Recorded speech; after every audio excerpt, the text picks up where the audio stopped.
तो क्या आपने कभी सोचा है कि एजिंग यानी बुढ़ापा क्या होता है? अगर सिंपल शब्दों में कहें तो एजिंग इज सार्कोपीनिया। सार्को मतलब मसल्स और पीनिया मतलब कमी होना। तो दरअसल एजिंग का मतलब मसल मास की कमी होना ही है। और जैसा कि हमें पता है कि डायबिटीज एक डीजेनरेटिव डिजीज है जिसमें मसल वेस्टिंग अक्सर होती ही है, और इस मसल वेस्टिंग को बचाने के लिए आपको प्रोटीन खाने की जरूरत पड़ती है। और हमें पता है कि वेजिटेरियन डाइट में प्रोटीन के ज़्यादा ऑप्शंस मौजूद नहीं होते हैं, लेकिन एक बहुत बढ़िया ऑप्शन जो मौजूद होता है वो है पनीर। और क्या हम पनीर को डायबिटीज़ में खा सकते हैं, यही जानने की कोशिश हम आज के इस वीडियो में करेंगे। हाय, मेरा नाम अलंकार धारीवाल है। मैं एक आयुर्वेदिक न्यूट्रिशनिस्ट हूँ। आयुर्वेद और न्यूट्रिशन के सिद्धांतों से हम सभी की सेहत में 4 चांद नहीं 8 चांद लगाए जा सकते हैं। और एज यूजुअल, जैसा कि हमें पता है कि किसी भी चीज़ को डायबिटीज़ में खाने के लिए हमें पहले उसके ग्लाइसेमिक इंडेक्स को जानना होगा। तो पनीर का जो ग्लाइसेमिक इंडेक्स है वो है 30, जो कि 55 से काफ़ी नीचे है। तो बड़ी आसानी से हम मान सकते हैं कि ये अच्छी तरह से लो कैटेगरी में आता है। लेकिन जैसा कि हमें पता है कि सिर्फ ग्लाइसेमिक इंडेक्स से तो हमारी बात बनती नहीं है, तो हमें ग्लाइसेमिक लोड का भी पता करना पड़ेगा। और ग्लाइसेमिक लोड जानने के लिए हमें ज़रूरत होगी पनीर में मौजूद कार्बोहाइड्रेट कंटेंट को जानने की।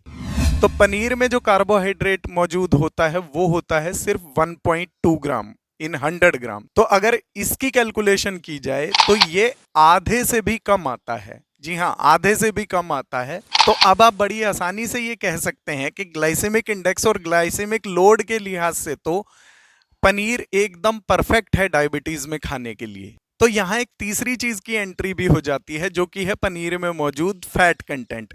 इसमें जो फैट कंटेंट होता है उसमें सैचुरेटेड फैट की बहुत अच्छी मात्रा होती है।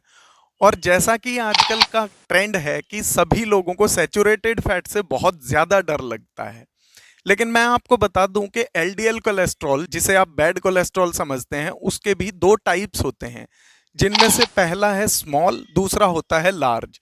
इसमें से जो लार्ज टाइप है वो आपके लिए पूरी तरह से सेफ होता है, और पनीर में मौजूद जो फैट कंटेंट होता है वो आपका लार्ज एलडीएल को ही बढ़ावा देता है, जो कि आपको पूरी तरह से सेफ है और आपके लिए किसी भी तरह की ट्रबल वो पैदा नहीं करता है। तो इसलिए आपको इस बारे में घबराहट छोड़ ही देनी चाहिए पनीर खाते समय। अब हमें ये तो पता ही है कि पनीर में प्रोटीन के अलावा कैल्शियम, फास्फोरस, विटामिन D3 और विटामिन B12 जैसे न्यूट्रिएंट्स बहुत अच्छी मात्रा में होते हैं, जिसकी वजह से ये आपकी बोन्स, आपकी मसल्स और आपकी नर्व्स को बहुत ज़्यादा फायदा पहुंचाते हैं, जिससे आपकी ये एजिंग के प्रोसेस को स्लो बनाने में हेल्प करते हैं और आपकी मसल वेस्टिंग को प्रोटेक्ट करते हैं। पनीर के इन फायदों को जानने के बाद अब आपका भी मन कर रहा होगा कि भाई आप पनीर खा पाएं, लेकिन उससे पहले आपको इसकी क्वांटिटी के बारे में पता होना चाहिए कि आप इसे कितनी क्वांटिटी में खा सकते हैं।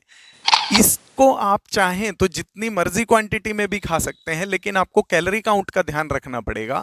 यानी कि आप अगर ज़्यादा मात्रा में पनीर खा रहे हैं तो आपको अपने रोटी चावल उसी हिसाब से एडजस्ट करने पड़ेंगे, ताकि आप अपनी डाइट में पनीर शामिल कर सकें। और इसके अलावा आपको पनीर खाने के लिए दो बातों का ध्यान और रखना होगा, जिसमें से पहली चीज़ है कि जब भी आप पनीर खाते हैं तो आप उसे कच्चा खाएं प्रेफरेबली। वो भी अगर आप सलाद के साथ उसे खाते हैं, कच्ची सब्जियों के सलाद के साथ, तो वो ज़्यादा बेटर होगा। और अगर आपको इसको पकाना भी है तो आपको इसे सब्जियों के साथ हल्का ही पकाना है, ज़्यादा पकाने के चक्कर में ना रहें तो ज़्यादा अच्छा होगा। दूसरी चीज़ होगी कि अगर आपको इसको पकाना भी है तो आप इसे किसी हैवी ग्रेवी के साथ ना पकाएं जिसमें बहुत ज़्यादा कार्बोहाइड्रेट मौजूद हो। अगर आप ऐसा कर पाते हैं तो आपको पनीर का फायदा ज्यादा से ज्यादा मात्रा में मिलेगा और आपको किसी तरह का कोई नुकसान इससे होने की संभावना कम से कम हो जाएगी। इसके अलावा एक और इम्पॉर्टेंट बात जो मैं आपको बताना चाहता हूं कि इसमें मौजूद जो प्रोटीन है, अगर इसे अंडे के हिसाब से लगाया जाए तो एक अंडा लगभग 25 ग्राम पनीर के आसपास होता है प्रोटीन के लिहाज से। तो इस लिहाज से आप अंडे को पनीर के साथ रिप्लेस कर सकते हैं, यानी कि अगर आपको 2 अंडे खाने हैं तो आप 50 ग्राम पनीर खा सकते हैं उसकी जगह, या फिर अगर आपको 4 अंडे खाने हैं तो उसकी जगह आप 100 ग्राम पनीर भी ले सकते हैं। तो इस वीडियो में दी गई ये जानकारी आपको कैसी लगी मुझे प्लीज कमेंट बॉक्स में बताएं। वीडियो अगर पसंद आया हो तो प्लीज लाइक करें, शेयर करें। मैं मिलता हूं आपसे अगले किसी वीडियो में, तब तक के लिए स्वस्थस्य स्वस्थ रक्षण।